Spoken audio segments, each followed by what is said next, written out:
எல்லோருக்கும் நமஸ்காரம். இன்னைக்கு புதுவை மருத்துவம் சேனல்ல சளி இருமலை போக்குறதுக்கான முத்ரா பார்க்கலாம். நோய் எதிர்ப்பு சக்தி கம்மியா இருந்ததுன்னா எப்போதும் சளி இருமல் இருந்துகிட்டே இருக்கும். சளி இருமலை குணப்படுத்துறதுக்கு ஒரு முத்ரா பார்க்கலாம். அதுக்கு முன்னாடி நோய் எதிர்ப்பு சக்தியை அதிகரிக்கிறதுக்கான உணவுகள் பார்க்கலாம். ஃபர்ஸ்ட் பழங்கள் பார்க்கலாம்.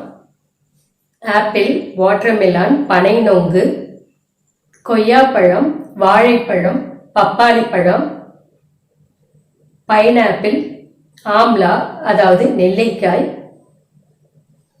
Citrus fruits. சிட்ரஸ் ஃப்ரூட்னு பார்த்தீங்கன்னா சாத்துக்குடி, எலுமிச்சை, ஆரஞ்சு. நோய் எதிர்ப்பு சக்தியை அதிகரிப்பதற்கான சில காய்கறிகள் பார்க்கலாம். கத்தரிக்காய், பீட்ரூட், குடைமிளகாய், கேரட், ஸ்வீட் பொட்டேட்டோ அதாவது சர்க்கரை வள்ளிக்கிழங்கு, முட்டைக்கோஸ், முருங்கைக்காய், மாங்காய், அதே போல இஞ்சி, பூண்டு. இந்த காய்கறிகள் எல்லாம் உணவுல அதிகமா எடுத்துக்கிட்டீங்கன்னா நோய் எதிர்ப்பு சக்தி அதிகரிக்கும். நோய் எதிர்ப்பு சக்தி அதிகமா இருந்துச்சுன்னா சளி விரைவில் குணமாகும். இப்போ முத்ரா எப்படி செய்யறதுன்னு பார்க்கலாம். லிங்க முத்திரை இதை எப்படி செய்யறதுன்னு பார்க்கலாம்.